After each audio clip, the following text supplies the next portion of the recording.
Our first guest is a sensational person and part of one of country music's biggest bands. Take a look.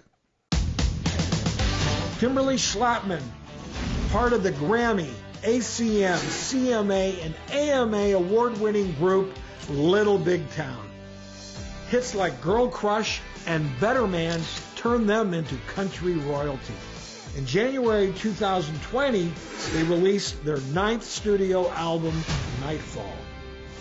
The pandemic stopped them from touring, but it didn't stop them from opening their hearts to help others. Nashville was hit hard, so Kimberly and the band is using their voices to make a difference, helping those in Music City that have suffered the most by raising money and giving grants to ACM Lifting Lives COVID-19 Response Fund.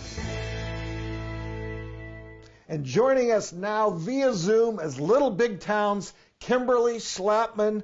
Hi there, Kimberly, and welcome to the show. Such an honor. We're huge fans. We're huge fans. Welcome. Thank you so much. Same here. I've been watching y'all's show for years. Thank you for having me. Well, thank you. And I want to start off by asking, where were you when the pandemic first started? Well, we had just released, our band Little Big Town had just released our brand new record, Nightfall, and we started that tour. We started it at Carnegie Hall. It was off to a bang of a start. And then we were about 6 weeks into that tour, and I got a phone call, and it was late, so that was kind of odd. It was from somebody from our management company who said, Kimberly, tomorrow's show in Detroit has been canceled, so you need to turn around and go back home. And I was like, oh, no.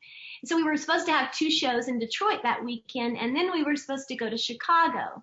And my manager said, we're not doing the Detroit shows, but we think we're going to do Chicago, so we'll probably leave tomorrow, so just go back home.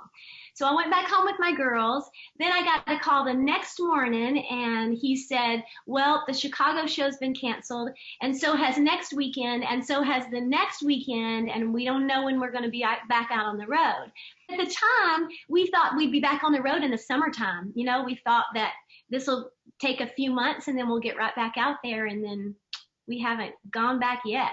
With all of these cancellations, how devastating has COVID-19 been to your industry?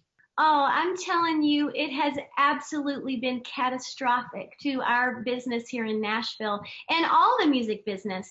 There's no touring, there's no big live shows, and we all come to Nashville with a dream, and we know that we have to take risks and sacrifices for our dream, and we know that, you know, it'll be a while until we start making money, but we keep playing and we get in front of as many people as we possibly can. But, you know, there's always work. We've always been able to work, whether you're playing in a bar down on Broadway in Nashville and doing that every week, to whether you're up on a larger stage somewhere. There's always work. There's always been work. But now there is absolutely no work. When you walk around downtown, their music, you know, our music is gone. And, oh, we so desperately need it back. We want it back, but we also need it back.